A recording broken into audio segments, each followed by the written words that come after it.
আমাদের university control করার অধিকার তো আপনাদের নেই। আপনার আইডি দেখালে কেন আপনারা যাইতে পারবেন না?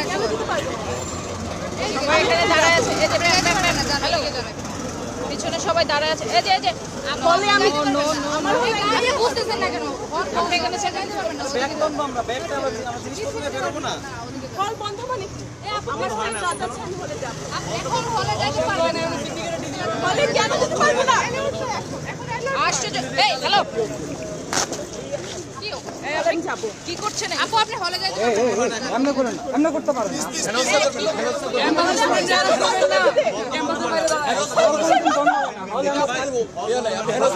আইডি কার্ড আছে?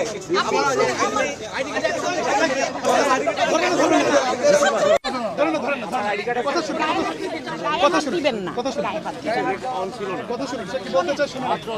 সে কি কথা বলতেছে? সে তো কথা বলার আগে চলে যাচ্ছে।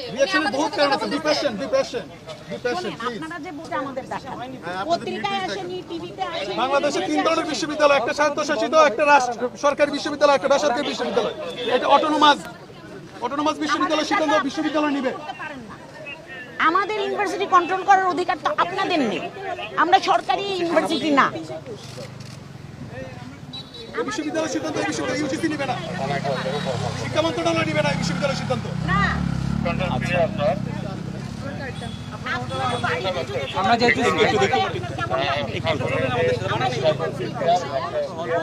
বিশ্ববিদ্যালয় হচ্ছে আমাদের দ্বিতীয় বাড়ি। পাইছেন ওই ছেলেটাকে পাইছেন, মাইকেলকে পাইছেন? আমার সাথে তো কেউ কিছু বলে নাই। আপনার আইডি দেখালে কেন ঢুকতে দিবেন না? আমার কথা হলো আপনারা ঢুকতে দিবেন না, নির্দেশ আছে, নির্দেশটা আমাদের একটু দেখান। আর আপনারা মায়েরা আর গায়ে হাত দিবেন না। হ্যাঁ, গায়ে হাত দেওয়া না, উনি জোর খাড়ায় চলে যাচ্ছেন। ওনার সাথে তো আমরা কথা বলতেছি। ঠিক, আপনার সঙ্গে কথা বলবো। আপনার সাথে দেখলাম একটু অনাকাঙ্ক্ষিত ঘটনা ঘটলো, কি হয়েছিল? আমি হচ্ছে হসপিটাল থেকে, আমার বাবা হচ্ছে হসপিটালে, তো আমি হলে এন্ট্রি করবো আর কি, মানে হলে যাওয়াটা আমার দরকার এখন। আমি হচ্ছে 5-6 দিন ধরে হলে আসতেই পারছি না কোনোভাবে। আজকে এসে দেখি যে এই জায়গায় এন্ট্রিতে আমার কাছে আইডি কার্ড আছে। আইডি কার্ড থাকলে তো আমাকে আটকানোর কোনো কথা না। আর হল যে বন্ধ, হলে প্রচুর পরিমাণ শিক্ষার্থী এখনও অবস্থান করছে, তো আমাকে এখন হলে যেতে বাধাটা কিসের? এখন পর্যন্ত বিশ্ববিদ্যালয় কর্তৃপক্ষের যে সিন্ডিকেট সভা, সেখান থেকে এখনো মনে হয় সিদ্ধান্ত আসেনি। এখনো সিদ্ধান্ত আসেনি যে হল বন্ধ কিনা বা বিশ্ববিদ্যালয় বন্ধ কিনা। ইউজিসি সিদ্ধান্তে তো আমাদের বিশ্ববিদ্যালয় চলে না। তো বিশ্ববিদ্যালয় বন্ধ না, হল বন্ধ না, তো আমার ক্যাম্পাসে আমি কেন ঢুকতে পারবো না? আমার ক্যাম্পাসে কেন পুলিশের সম্মুখীন হইতে হবে আমাকে? এবং এখানে যাওয়ার সময় কি আপনি আপনার পরিচয় দিয়েছিলেন? হ্যাঁ, আমি আমার পরিচয় দিয়েছি যে আমি এই বিশ্ববিদ্যালয়ের, আমার কাছে আইডি কার্ড আছে, সেটাও বলেছি। তাও আমাকে আটকে রাখা হয়েছে ওখানে। আমি আইডি কার্ড দেখানোর পরও এখন পর্যন্ত আমি 5 মিনিট দাঁড়ানো, এখন পর্যন্ত কোনো সিদ্ধান্ত আসছে না যে আমি যেতে পারবো কি পারবো না। আপনার ব্যাগ নিয়েও টানা? হ্যাঁ, আমার ব্যাগ নিয়েও টানা হেঁচড়া হয়েছে।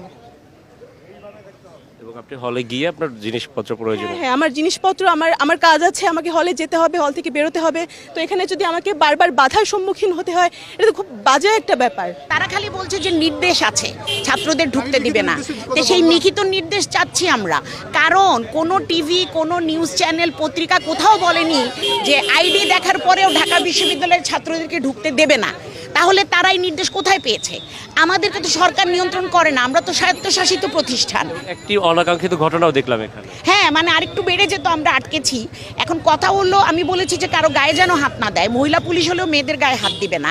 ওনাদের যে নির্দেশ আছে, এটা ওনারা আমাদেরকে লিখিত নির্দেশটা দেখান, কারণ আমাদেরকে সরকার নির্দেশ দিতে পারে না, আমরা স্বায়ত্তশাসিত, তাই না?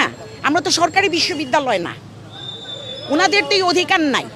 একজন নারী শিক্ষার্থীর সাথে যেটা হলো, উনি তো হচ্ছে বিশ্ববিদ্যালয়ের শিক্ষার্থী, আইডিও আছে, দেখানো হয়েছিল, আইডিও আছে। আমার কথা হলো, আইডি দেখালে আপনারা কেন যেতে দিবেন না? আপনার বাড়িতে যদি আজকে আপনাকে ঢুকতে না দেয়, আপনার কেমন লাগবে? এটা তো আমাদের বাড়ি, কোন অধিকারে ওনারা ঢুকতে দিবেন না? লিখিত দেখান যে আমাদের কাছে নির্দেশ, তারপরেও সরকারের নির্দেশ মানতে আমরা বাধ্য না, আমরা স্বায়ত্তশাসিত। ইউনিভার্সিটি যদি বন্ধ ঘোষণা করে, আমি কি ডিপার্টমেন্টে যেতে পারবো না? আমার কাজ থাকতে পারে না? আমরা সমাবেশ করব, মাইকওয়ালাকে ঢুকতে দিচ্ছে না, যত রকমের বাধা সৃষ্টি করছে। আজকে আপনাদের সমাবেশটা সম্পর্কে একটু যদি বলতেন। 11টায় শুরু হওয়ার কথা অপরাজেয় বাংলার পাদদেশে, কিন্তু মাইক আসেনি, আমরা মাইকওয়ালাকে নিতে এসেছি। এই যে প্রতিবাদ জানানো আমাদের ছাত্রদের সাথে যা হয়েছে, আমরা তো কালকে ঢাকা মেডিকেল ইমার্জেন্সিতে আমরা কয়েকজন গিয়েছিলাম।